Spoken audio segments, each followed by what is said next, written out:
Welcome to Speed City with John Massengale, Les Kaiser, and Jonathan Green. It's the fastest hour on the radio. Speed City. Good evening, gearheads. Welcome to Speed City. Wow, what a weekend. What a great day of racing in Indycar, man. This is John Massengale sitting in studio with Les Kaiser and Jonathan Green. Yes, sir. How are you, boys and girls? Welcome back. Yeah, welcome back, Jonathan. Thank you. I've been running around. You haven't been on the show lately, man. Well, a bit of Trans Am, bit of F4, bit of F3, you know.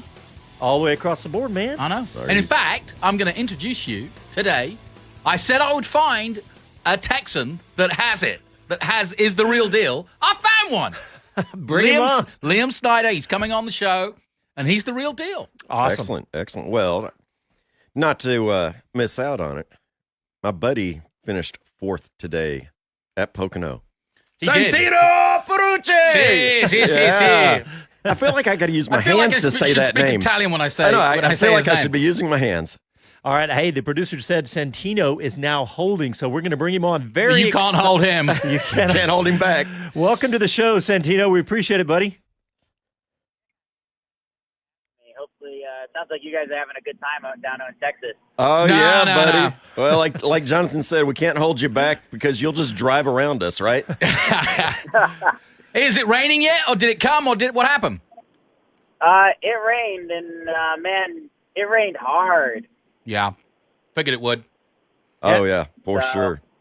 Hey, well, listen, first and foremost, congratulations. Your best result, and certainly, in my opinion, your best drive to date, especially as it's on an oval, and no one expects, somebody with your background to drive so well. Ovals immediately in your first season. Yeah, Oh, I had so much fun driving here in the Poconos. Well, hey, I've got to talk about the crash right at the start of the race, man, because you blew right past that. It looked like you just saw what was about to happen and hit the gas and got the heck out of there. Yeah, I actually I never listed the brakes. yeah, we could hear it. Well, it's Pancho Carter, isn't it, that's in your ear talking you through that, isn't it? Uh-oh, we may be losing Santino. Hey, Santino, Yeah, you're breaking up a little bit, but are you still there? yeah, I'm Do you want to try and make another connection? Pennsylvania. Yeah, Yeah, and they tend to not put a ton of cell towers out in Pennsylvania. Driving down 84. There you go. Hey, well, speaking of the drive, so we mentioned Pancho Carter. Isn't that who you have in your ear nowadays? Yeah, he's amazing. He's probably one of the best people I've ever had to listen to, and just makes my life super easy. Well, let me ask you this, because we're going to ask our audience tonight. But, I mean, you had a good view of it, probably better than anybody else, but we watched it on TV, and obviously Rossi's season could have gone up in flames now. But surely that was Sato's fault. Yeah, I mean, we all have spotters, and to see something like that happen is kind of like, I don't know, you don't want to have a crash on opening lap of a 500-mile race. No kidding. I mean, especially with 4 races to go to finish the season, he essentially took out the person who was fighting for the championship the most out of all of us.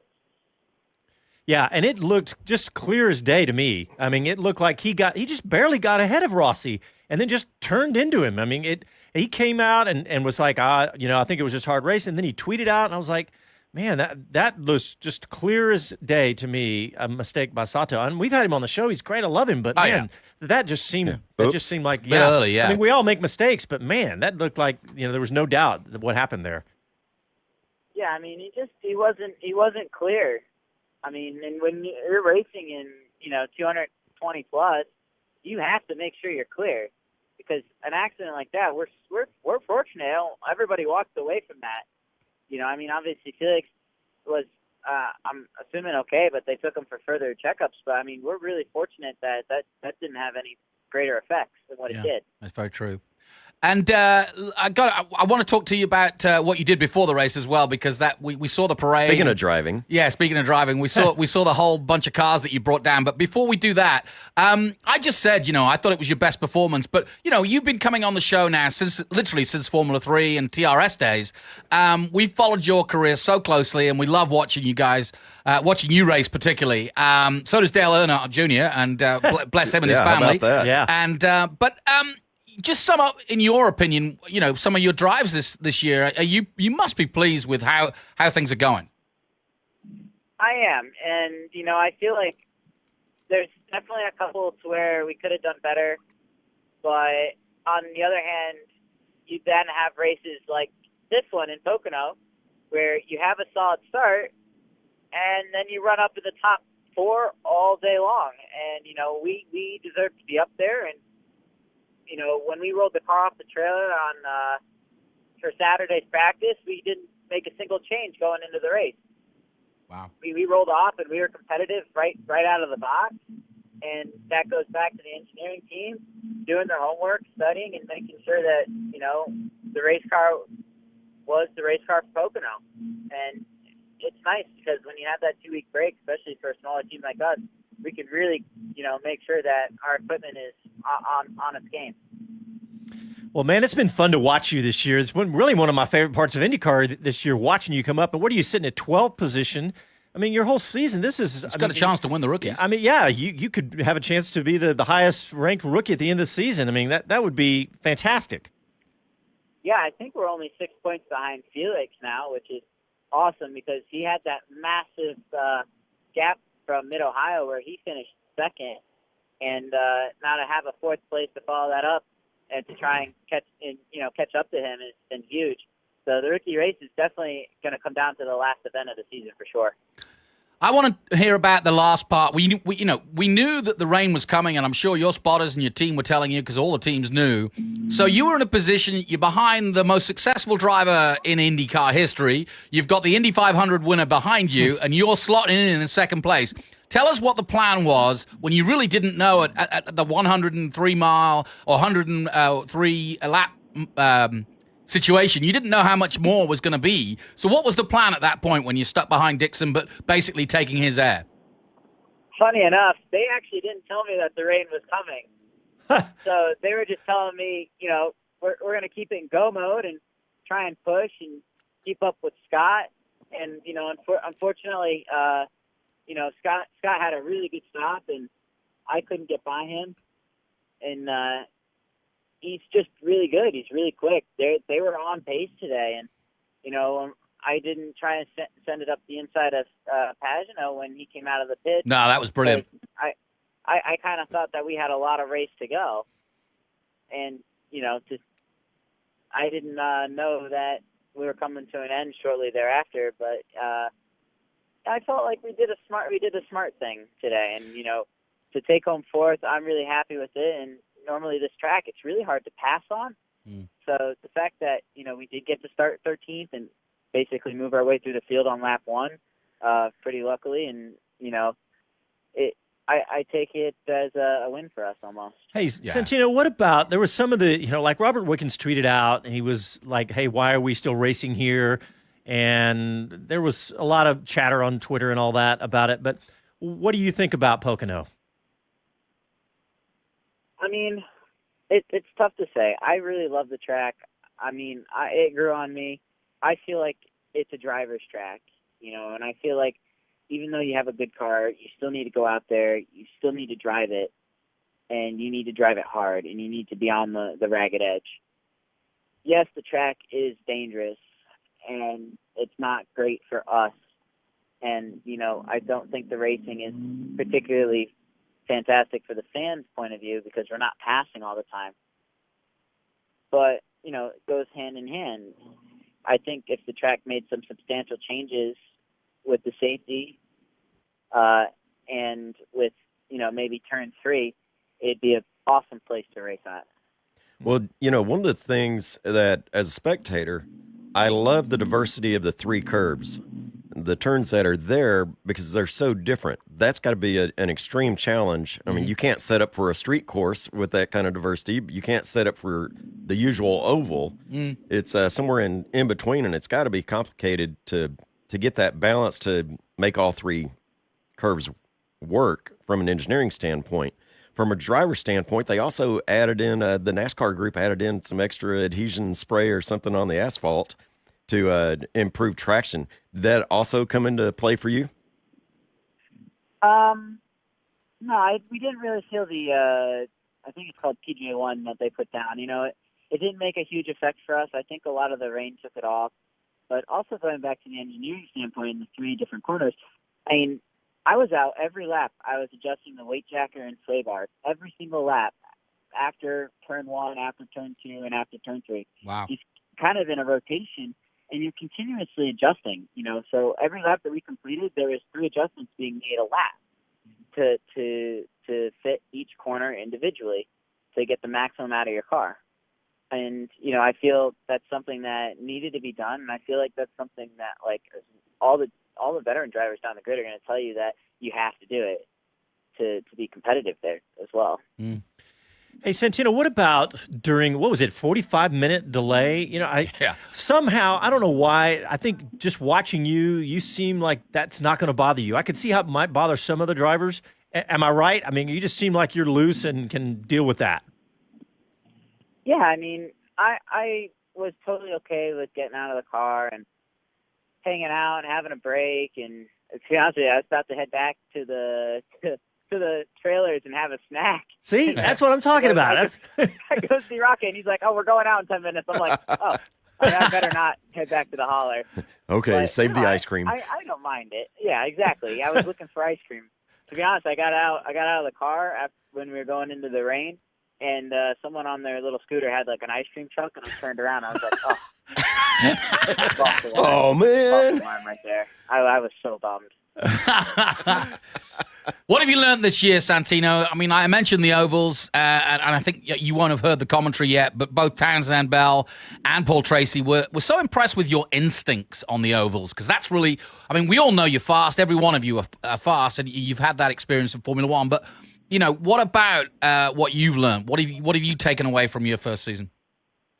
No, I mean, I have a lot of respect for them, and I feel like you need to, and you need to have a lot of respect for the other drivers around you, because you need to take care of each other, especially on tracks like this. And you know, I feel like being patient and knowing that it's a long race has helped me tremendously, especially with having all the laps completed, because you know it's weird coming from F2 and all these other series where they're sprint races essentially.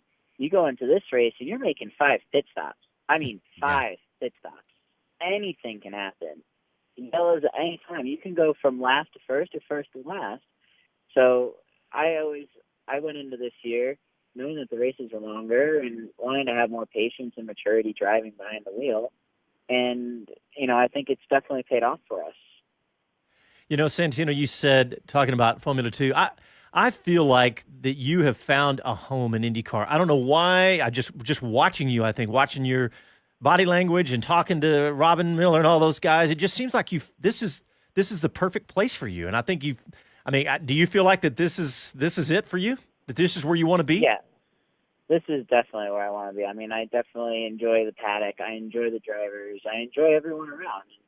You know, quite frankly, I've been having a fantastic time, and I found a family here in IndyCar, and I'm definitely going to be staying.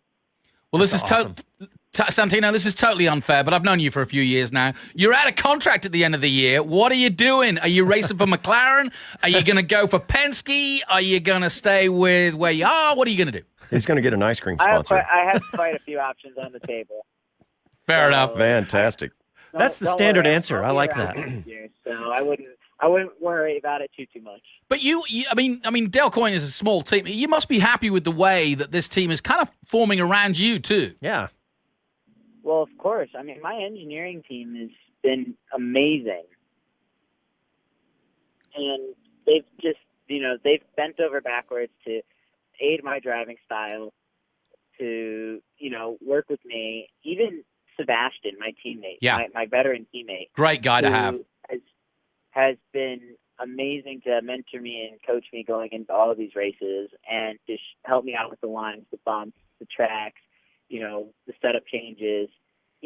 All of that is a huge effect on me mentally, and it makes a difference going forward. The reason I asked the question is that in the middle of the race, Robin Miller spouted out that he thought, is it, what's your engineer, the other engineer, your main engineer? Michael Cannon. Yeah, he said, what about Cannon and Santino to McLaren? That would be the obvious combination for me. Zach Brown, if you're watching, that's what I think, sort of thing. But meanwhile, you're driving around the track, so I'm just letting you know what Robin Miller said. Yeah, he was telling me about it. Robin's such an awesome guy. I love him. He is hilarious, so isn't he? funny. He is fun. He Great is. for the sport. Hey, Santino, I know you need to go, but I got to ask you, we always like to ask this question. I want to ask you two questions, actually. One, what are you driving right now? Because I think I kept hearing some full throttle, intake manifold. He's still in the car. Yeah, that's what I mean. I thought I heard him hit the gas, man. So I am in my daily driver, which is a Honda Civic Type R. There you Okay, go. yeah. Honda driver, you see. Very, very heavily modified. Ooh. That's why you hear lots of noise. So come on, what have you done? What have you done? Yeah, what do you got? We're a bunch of gearheads. Full exhaust system by Borla Exhaust. Yeah. Good. Intake and a front mount intercooler, and it's all been tuned by ACI, who partnered with our car rally. They're part of the reason why all these cars are out here as well. Awesome. Did you dyno it? Yeah, it made 301 horsepower and 304 torque. Nice. Oh, man, you So can with lend the- that to our with the- F4 with the driver coming on. With the drivetrain loss, he's probably pushing over 350 roughly. Yeah. Oh, Nice. I'm sure. And, thanks for also Firestone and 1552 wheels. We put a little rally setup on the car as well. Nice. Oh, man, you got Wait, it. It's autocross ready. This may be the very best daily driver we've Fact. had anybody. And you know what's funny with Santino? We've got an F4 driver coming on, and of course, the F3 and F4 both use the Civic R engine. So you're getting a lot more horsepower than they are. Hey, Santino, Oh, I'm sure. tell us real quick about that rally that Yeah. you led the procession with on the way to the course. Yeah, I mean, that was a rally. It was 22 cars totaled. I put it together with a shop in Seymour, Connecticut called ACI Dynamics. So the owner of the shop, Bryce, we set up and we found and we worked with 20 cars and almost 40 drivers in total, partnered with Dream Ride and the Hometown Foundation and Special Olympics Connecticut to bring awareness to the Dream Ride event following this weekend at the Farmington Polo Grounds. So unfortunately, I'm only going to be there Sunday since we're racing Saturday night at Gateway. Yeah. But no, it's a huge charity event. They raise something close to, I think, like $2 million for the Special Olympics, and it's just an awesome, awesome weekend. So we fly in Special Olympics athletes from all over the world coming out with us. We do a cruise. I think we get a couple hundred sports cars from all over the Northeast, and even out west and from the deep south. People send their cars up, and we put the Special Olympics athletes in our cars, and we take them for a little 15, 20-mile cruise, and we raise a ton of money and put smiles on everyone's faces, and we just all have a good time together. Fantastic. that's cool. Hey, well, I know you wind up coming to the USGP here, the Formula One race each year, announced or unannounced. Are you going to make it this year? I'm sure. I Okay. mean, Come on. I might come on down for a weekend, but also my full-time focus is IndyCar. Yeah. Yeah. Well, if you don't make it for F1 and you do come to IndyCar, please bring one of your old helmets and sign it for us, and we'll give it away, or we'll make a competition, because I think your design of your helmets with the Superman logo and all the rest of it, I'm always watching for what you're going to do next. So if you've got someone, an old helmet sitting around, we'd happily auction it for you, or whatever you want to do. Run a competition. I appreciate that. And You bet. yeah, the Superman thing is turning into a little bit of an icon thanks to Troy Lee. Yeah. So So it's Troy That Lee guy's that's doing it amazing. all, is it? yeah, Troy Lee's the one who designed it. He made the character and said, "You need something that represents you." Ah, So we he's put the that best on in the business. helmet. Yeah, so we put that on the helmet, and every time the in-car camera comes on, you get to see it. That's cool. It I is. think it's awesome. It is. All right, well, Santino. Well, man, we want to see you Yeah. with an R on your chest, which is best rookie. yeah. Yeah, Santino Ferrucci, thank you for coming on, buddy. And congratulations on a great finish today at Pocono. And, man, call us anytime, man. Call us. You got the number. Call us anytime you want and get on the show. All right, sounds good. Thank you, guys. Hey, congratulations for I really today. Well done, mate. Absolutely. Travel safe, buddy. All right, take care. Bye. All right, we're going to go straight to break. And when we come back, Got another driver. we got another driver on the phone. You listen to Speed City. We're live in Austin, Texas. Back after these messages.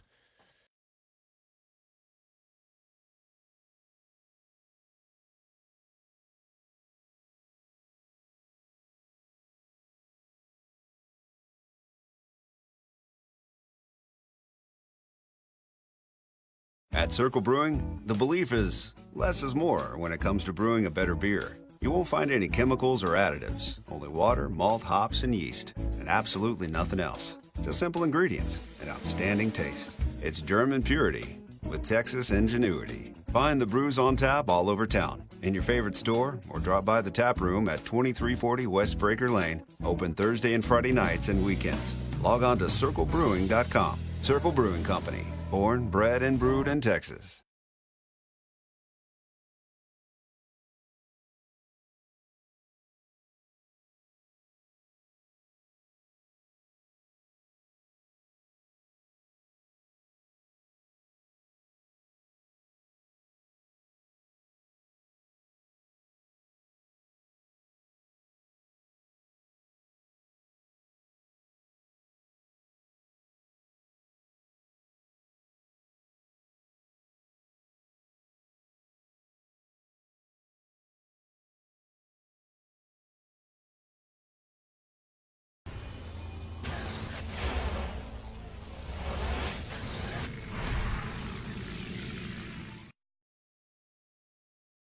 Hi, I'm Andrea Dovizioso and this is Speed City.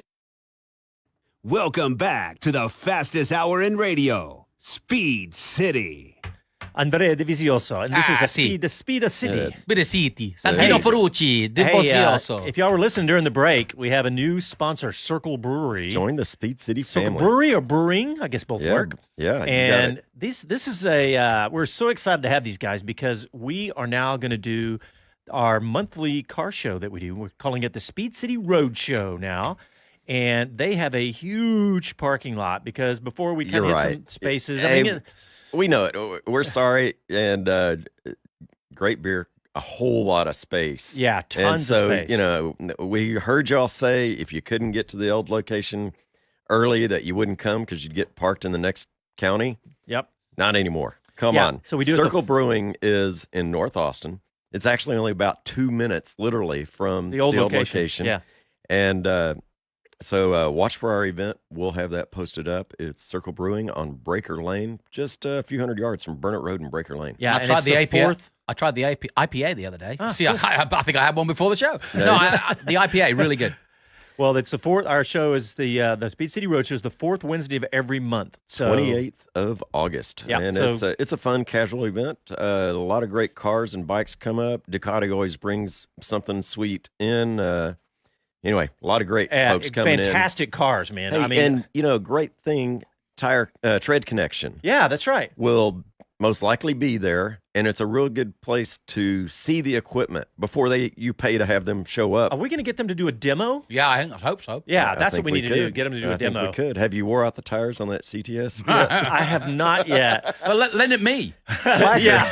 No, the fenders are what I worry about when you're driving it. Okay. The tires. There you go. I can take care of the tires. All right. Well, Jonathan, I want you to introduce our next guest. Well, I'm delighted to introduce. He's been waiting for 20 minutes because we didn't expect Santino to just pop out of nowhere, but we're delighted that he did.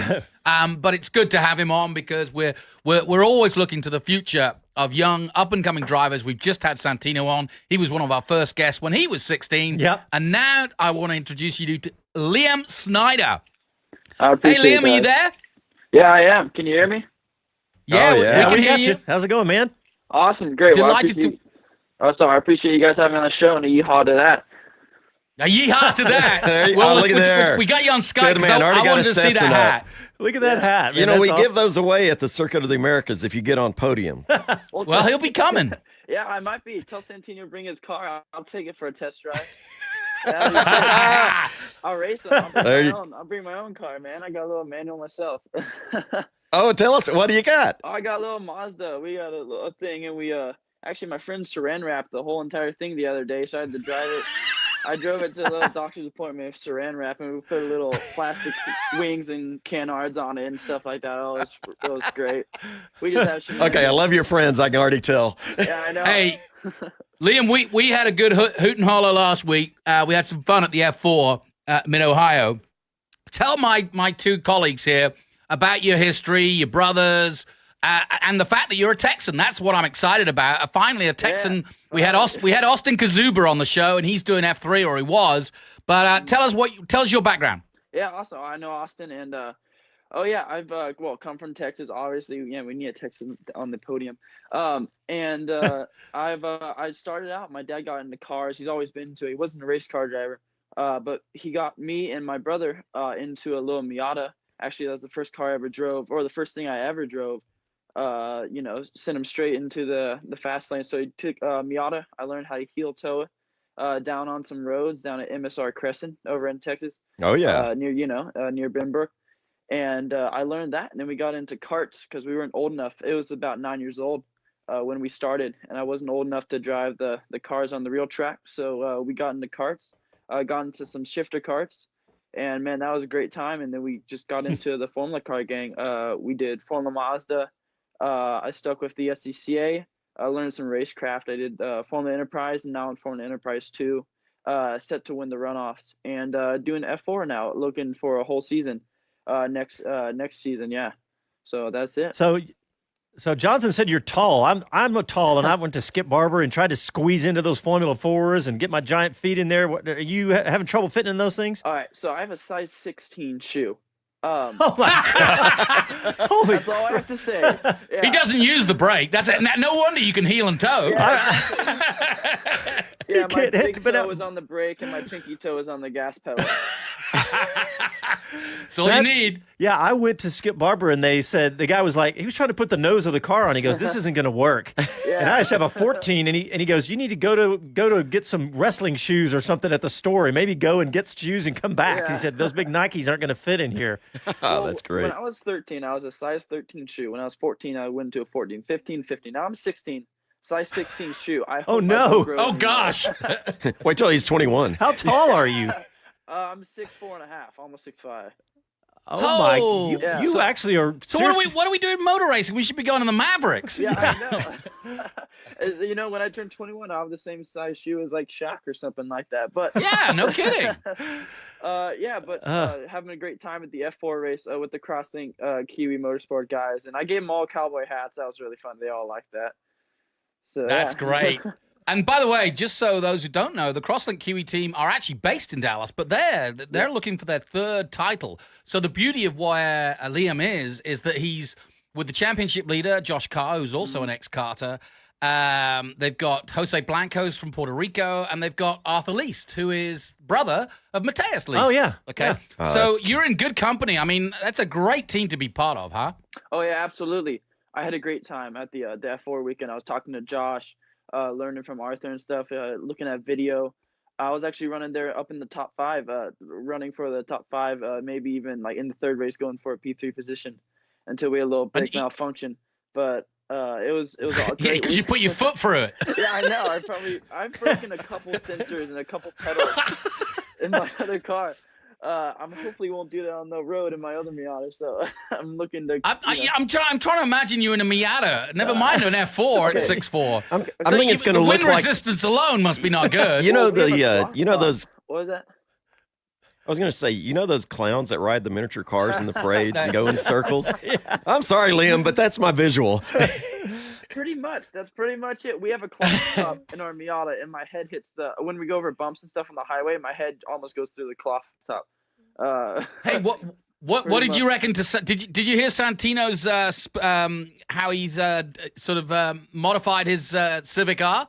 Yeah, I know. That's sick. I was at the F4 race. I was talking to on the HPD the guy who was there representing them, and he was driving. I said, "Man, you got to get into that get into the pace car, and I'll race you out there. I'll take the F4 car and you can take that thing." But man, they should start a series of those. Man, they're cool. I know. A Civic Type R series to run alongside F3 and F4. I like it. There you go. Hey, Liam, I got to ask. I know you're a twin. I've got identical twin daughters, which were the best and worst enemies you could have with each other. Did that come into play with your developing your racing skill and competing with your sib? Oh yeah, absolutely. So we're usually like pretty nice guys, but on the track we absolutely we kill each other. So we're actually not allowed on the track together as of like last season because Your dad's smart at least. Learn from Toto Wolff. Yeah. I know. Because we're always kind of the same speed, but I'm always, come for him. I'm a little bit faster, so we ended up T-boning each other last time at nationals and practice one. But besides the fact, we push each other a lot. When we first started, we always wanted to beat each other. We always wanted to be fastest on track. We had 2 little Miatas we were running in, and we were always competing for the faster one. We'd push each other, shove each other out of the way. No, I get the fast one this time. Yeah, but That's great. It's awesome, and we work really well in the car together when doing long endurance races and karting races.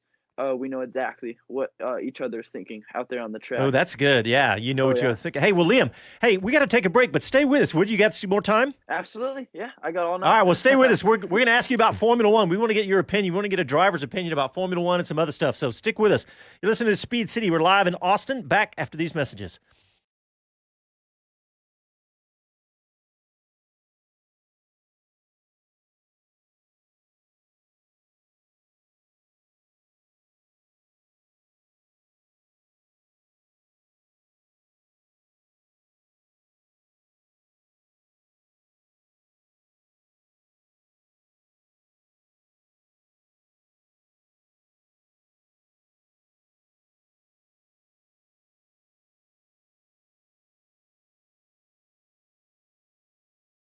At Circle Brewing, the belief is less is more when it comes to brewing a better beer. You won't find any chemicals or additives, only water, malt, hops, and yeast, and absolutely nothing else. Just simple ingredients and outstanding taste. It's German purity with Texas ingenuity. Find the brews on tap all over town, in your favorite store, or drop by the tap room at 2340 West Breaker Lane, open Thursday and Friday nights and weekends. Log on to circlebrewing.com. Circle Brewing Company. Born, bred, and brewed in Texas.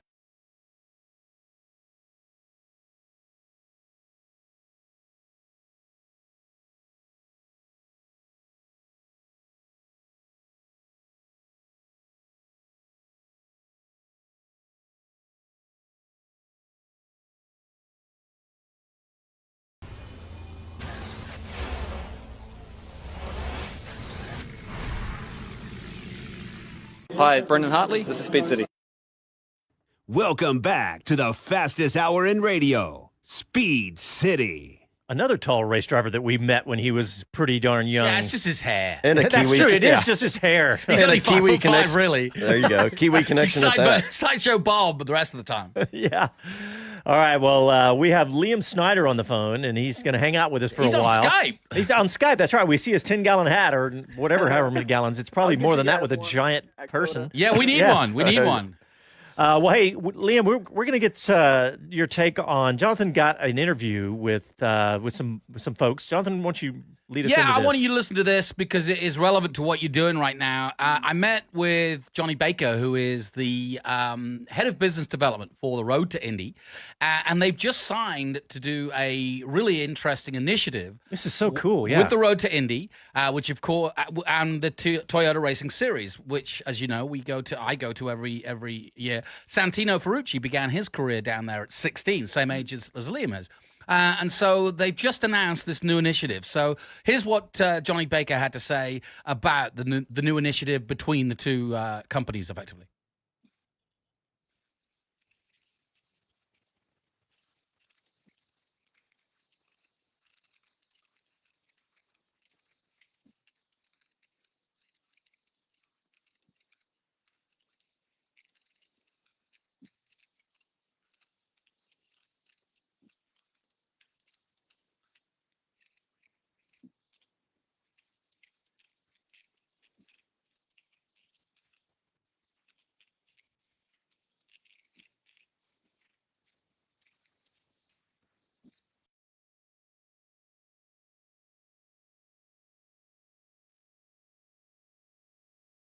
And people like Andrew Davis clearly showing how committed Toyota was to that program. That thoroughly impressed me.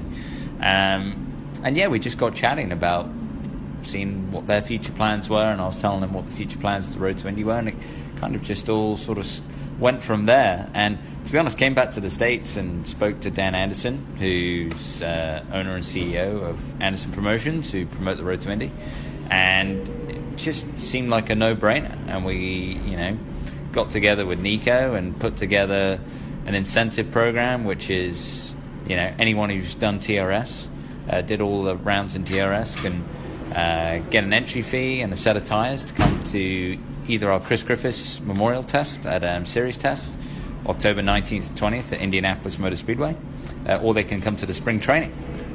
So they can come to spring training, which is the week before St. Pete.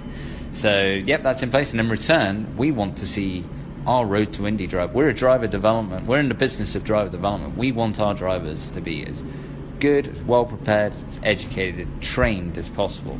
And being able to give them an incentive to go down there, race against the best in the world and get better is crucial. So anyone who finishes inside the top 3 of USF 2000, Indy Pro 2000 or Indy Lights will get a waived series registration fee, an incentive to go down in New Zealand where you'll be in a car 5 weeks running, 4 days a week. Wow, that's a lot of track time, a lot of. So Liam, are you coming? All right, good man. There you go. But in all seriousness, it's exciting times. I don't know what your future plans are, but it's really good to see the Road to Indy. I know you're in F3 and F4, but that series in New Zealand also carries FIA scoring points, which if you race in F4 next year, will be potentially getting. What do you think about all of that? What are your thoughts for the future?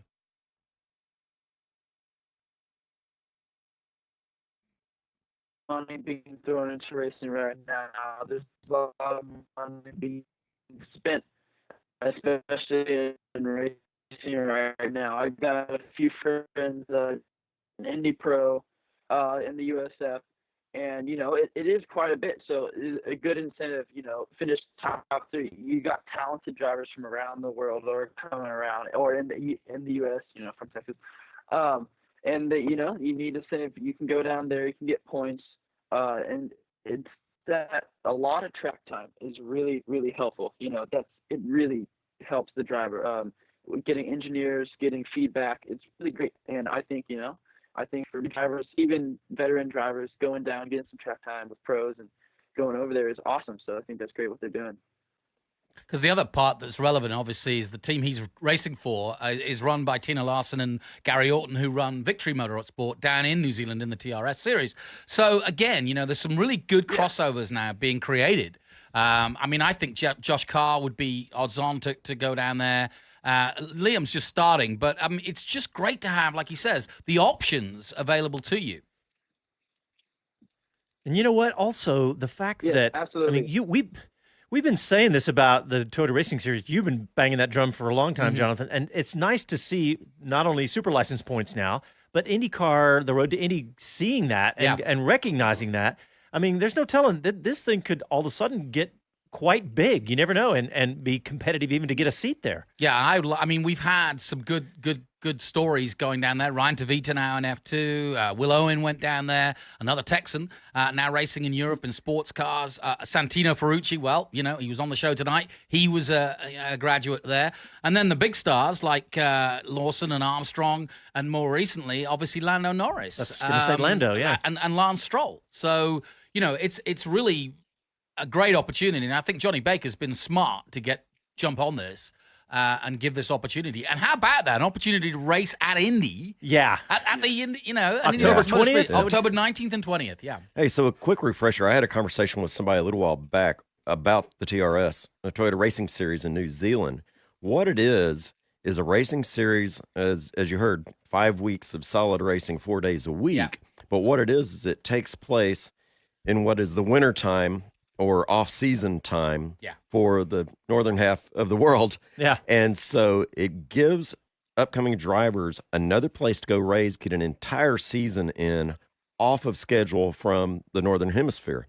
And it works out great to get all of that time in the seat and not interfere with your regular racing season.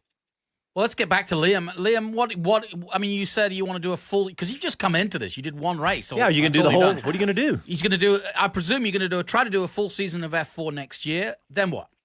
Yeah, so that's where our options are looking at right now. Full season F4. Right now, hopefully, going to win the runoff SCCA. Then we're looking for, we kind of opened our, I might race ice cream trucks, Santino, here we come. But yeah, looking for a full season F4, just keeping options open right now, but that's where we're looking at right now. If you're going to race ice cream trucks, watch out for Santino. He likes ice cream. He'll He's chase you down. fast. Dude, not going to racing lawnmowers, that's a thing. Lawnmower. That is a thing. That's a big thing, Yeah, actually. That's Well, quite a skill. He's 21 now. He can do the bar stool. Yeah, we actually have one. It goes like 55 miles an hour. It's insane. And then we built our own little dirt track and a farmhouse that we have, and we built it. And we have like 2 racing lawnmowers, and we actually put paintball guns on them with little spring mounts, so we can shoot each other, and we shoot each other off the thing. It's a great. There's a whole new sport there. We're coming to hang out with you. Hey, I think that could be on ESPN. I mean, Better than if they put cornhole. cornholing on ESPN, they can put this Oh, on. chaw. And now, life with the Snyders. It's the margarita 500. You get 500 rounds, 5 margaritas, and like 15 laps. Yeah. Now, there's a tournament right there. There's a TV show. I can commentate on that. I'm the guy. Hey, Talk about mayhem. I'm going to wrangle us back in because I want to ask Liam. Liam, did you see the IndyCar race today? Yeah, I watched a little bit of it. Got to. Did you watch the beginning where the crash was? Yeah. All right, so whose fault was that? Well. Yeah. He's on the spot. It's all right. I don't know if I should be pointing fingers, but Tequila Sada, where they got little eyes on him. So, I think it was obvious, but yeah.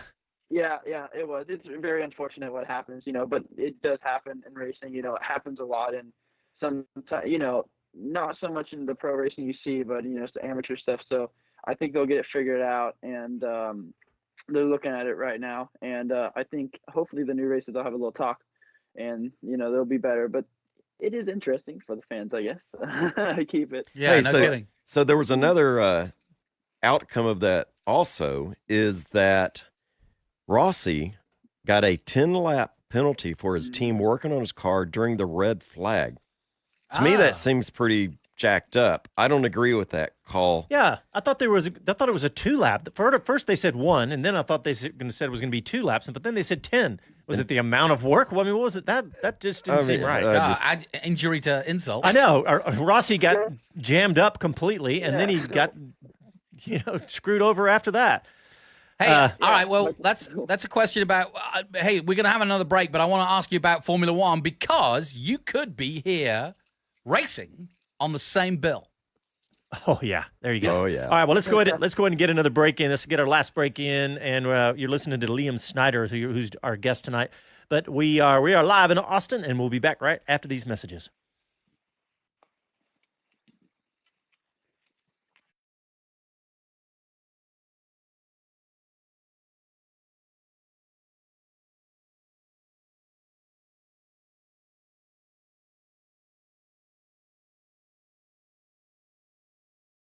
At Circle Brewing, the belief is less is more when it comes to brewing a better beer. You won't find any chemicals or additives, only water, malt, hops, and yeast, and absolutely nothing else. Just simple ingredients and outstanding taste. It's German purity with Texas ingenuity. Find the brews on tap all over town, in your favorite store, or drop by the tap room at 2340 West Breaker Lane, open Thursday and Friday nights and weekends. Log on to circlebrewing.com. Circle Brewing Company. Born, bred, and brewed in Texas.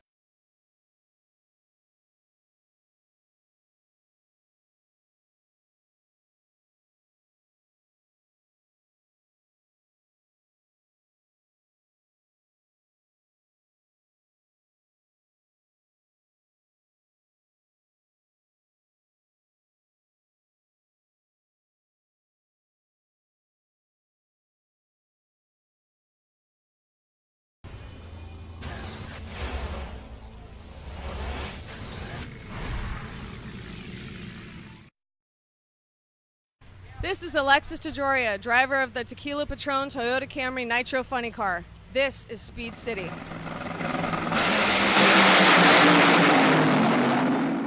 Welcome back to the fastest hour in radio, Speed City. All right, welcome back to the show. Was that Santino's Honda Civic just roaring out there?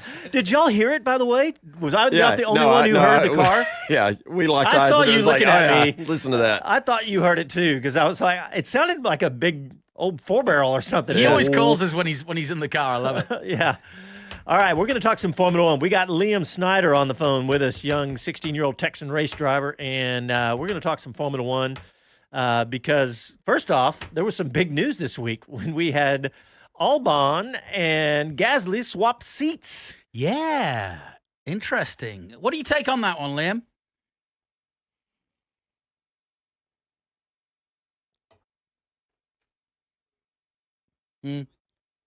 Also, and you go into Red Bull, you got to prove yourself, and the results, I guess they just didn't see were there. It's great that Albon is going up. I think he can really prove himself and be an awesome driver. It's always sad, and if Gasly going back, at least it's not a new face in the team. At least he still has a seat. At least he's still got to drive. It could be a lot worse. They didn't move him to F2 or anything, or Super Formula, Yeah. so he's still in the game. Still gets to say hi to his friends.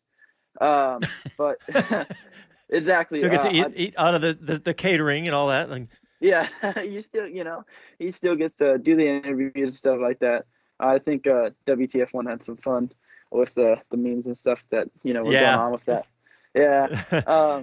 But I think he still has, if this season goes good next season, I think he still has a chance to prove himself. They're not going to move Albon back down again. That'd be really cruel. But he's hopefully going to get back up there.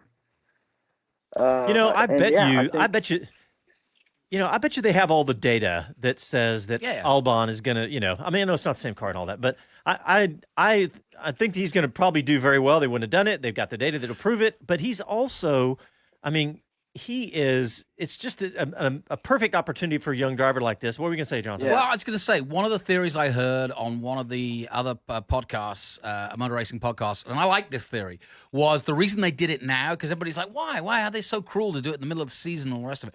I think the reason they did it, and I agree with this, is Red Bull know that the future is Verstappen. He's 21, and so they're building the team around him. That's why Ricciardo left. And I think they're trying to decide who should partner him, who is the best driver to partner him. And they've tried Kvyat, and they've tried Gasly, and now they're going to try Albon. And then when they get to the end of the season, they have a choice of 3 drivers that they can, look at the data, as you say, and also Verstappen working with them. And I think they feel that with the way the season's gone, Gasly just hasn't been on the gas, so to speak, because he hasn't been able to challenge Ferrari, which is what they need. They need someone to help Verstappen take the fight to Ferrari. I really want to watch this because, what if Albon is not much faster than Gasly? It's like, is Verstappen really this amazing? Like F1.com has the driver rankings, and Verstappen's been at the top now for a while. So is Verstappen, put him in the Mercedes, is he, a lot faster than Hamilton? How fast is he? That's another thing I want to have Albon up there. I just want to see. That's going to be one of my favorite things to watch is Albon after the break here. He's been looking good though. Liam, do you follow F1? Who do you like? What's your take on F1 this season? Oh, I really like Lando Norris. He's great. I love his social media. He's hilarious. It's awesome. Yeah. He should start a vlogging channel and stuff like that. That'd be so like Nico Rosberg's in there right now. Rosberg's doing good. I like his stuff too. Rosberg where was he? Right there by the ocean. He was drag racing a Tesla Model 3 Performance versus what was the other car? Was he drag racing? Like an M4 or I don't even remember, something even faster than that. You sure it wasn't a Subaru? A Supra? BMW Supra, same difference. Yeah, Lando's really come out on his own, and he really has benefited. Do you use simulators? Do you ever do video games and stuff to learn tracks? Because that's a big part of what he does. Yeah, for sure. So we own it. Well, at our house, we have a little chibi simulator. At the track, there's like a $70,000 one that we get to use and we get to train on. Luckily, I've driven most of the tracks in the U.S. Obviously, if you went to Europe, you'd have to go over those. But yeah, they have some crazy stuff over there. McLaren has got some awesome stuff. I want to go drive it. It's insane. Like Like my brother. So where is like, the big simulator that you use? Yeah, where's that $70,000 one? Oh, that's at Texas Auto Sports down in Crescent. Okay. And yeah, it was donated to them, so it's really nice. It's got everything. But at home, if I make a mistake, well, on the other ones, seat shakes and all that stuff. And at my house, my brother just throws eggs at me, if I make mistakes. So that'll teach you. So tell I'm me sure about Mom it. loves that. So what's the difference? What makes a $70,000 simulator that much better than, you can build a pretty cool rig at home for $5,000, but what's the difference? Well, I think force feedback is a big thing, like, a hard brake pedal, having, triple monitors is cool, but VR headset is super cool. The VR stuff. Yeah. And then to interface and, having all that being super fast, super clean. The computer is huge. Some of the steering wheels are super expensive, man. It's insane. Yeah. So yeah, you can spend $5,000 on one steering wheel. I know, but you can build a pretty cool rig for $3,000 or $4,000. But yeah, that's. I think we need a shop tour. Yeah. You should come Now over. listen. What was that? Well, I'll see you next week at. Oh wait. Yeah, are you in action next week? Yeah. Actually, I don't think I'll be there. We have a test for before the runoffs, so we're gonna just All right. be prepared for that. But I think next season, yeah, come down and visit, or I can come down and visit. Yeah. What we think, though, is that you need to be on the grid. We need a Texan on the grid in F4 for the F1 weekend. And we want it to be you. And we want you to come and join us. We'll be doing the commentary at the track. But we want you there, and we want to get the 150,000 fans there. I mean, is there a chance that you could do the last round? Dude, maybe. Well, tell Haas to come get me up. The American. Yeah. We'll introduce you to Gene. Don't worry. Gene or Gunther? Well, yeah, Gunther. Either one, man. I'll put on. Hey, in all seriousness, what do you hope to do? Which direction would you like to go in? Are you wanting to be an IndyCar driver? You're 6'4", as you said, but I guess sports cars is probably more realistic. Yeah. My only option is on P1. But I think, I can fit on my car for now. I think I'm going to try to do that. I've always loved it. I've always been fast. I think, looking into touring car stuff, there is some good series out there. Awesome, Yeah, so looking, keep my options open. I mean, I can make it fit. If I'm going to get in the car, I will get in the car. I'll shrink my feet down. I'll cut a piece of my leg out. I'll do it. So there you go. Well, you just fly that Lone Star flag for us, man. We've been looking for a Texan for a while. Hey, I want to before you go, we got a couple minutes left. I want to do a little more Formula One. Guys, y'all realize that we're now in danger of Ferrari not winning a race in 2019. I mean, they should have won in Bahrain, Canada, and Austria. But the way it's looking now, what were they, 58 seconds back the other day? Yeah. So I mean, it's very possible that Ferrari not win a race in 2019. Going into that. Coming out of the testing and stuff, we would have never believed it would have been almost impossible. And now that reality could very well happen. That is insane. I know, the red shirts are so iconic to F1. I can't believe they just haven't even lucked into one. Well, especially as they started the season as potentially favorites, because everybody said that they finally got, they should have won it last year because they had a better car, but they shot themselves in the foot, and then they didn't deliver. They haven't delivered this year. Yeah. All right. So let me go around the room, everybody. Let's. What do you? How about a prediction? Or what are you looking forward to the most for the rest of the season in Formula One? Let's start with Liam. Yeah. What about you, Liam? Yeah. Well, honestly, I think the drivers are good. I think Leclerc's set to be golden. I think he's going to do greatness. But prove that they're the W10 or the Mercedes is really, really kicking butt. The Ferrari's got the engine, but if you can't get it through the corners, they're always going to get you.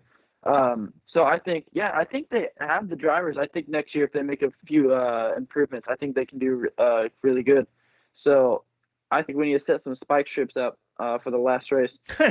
To be honest. But no, I honestly think I think they can do good. Maybe they can pull one off here if they act together, if they work together. I mean, they've been trying. I think the strategy, it hasn't worked out It hasn't been in their favor. Honestly, if they didn't have no luck, they'd have bad. If they didn't have bad luck, they have no luck. They wouldn't have any luck. Yeah, exactly. And so I think they can overall win a race. I think they have it in them. I just think they got to get their act together a little bit. All right, Jonathan. Oh, okay. Charles Leclerc to win at Monza in a blaze of glory in front of the Tifosi and set this thing alight, and then take it to Mercedes for the rest of the year, and for Albon to get his first podium at Singapore. Okay. Les Kaiser. I tell you what, I want to see Kimi. He's out teaching the next generation. We all want to see more of Kimi, right? I want and hear more. Yeah, I want him up there. I want to see him win a race, carry his kid up on the podium, do all that. And then go lawnmower racing with the Snyders. There you go. Well, there you go. We put him in a cop car a couple of years ago. Let's get up. Man. Yeah. All right, we're almost out of time. I'm going to say that Sebastian Vettel, I've been bashing him for 2 years.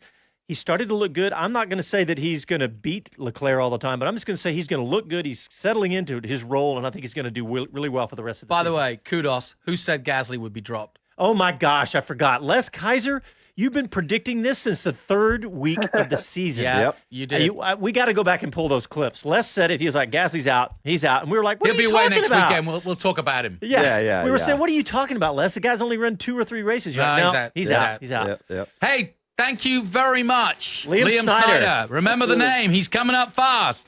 Thanks, Liam. Talk to you soon, buddy. Travel safe, bud. Guys. Yeah. All right. Well, thanks, everybody. Thanks for tuning in. Check out our website, speedcitybroadcast.com. Check out our Facebook, Twitter, all that stuff, and we'll talk to you next week. Ciao, y'all. Happy trails.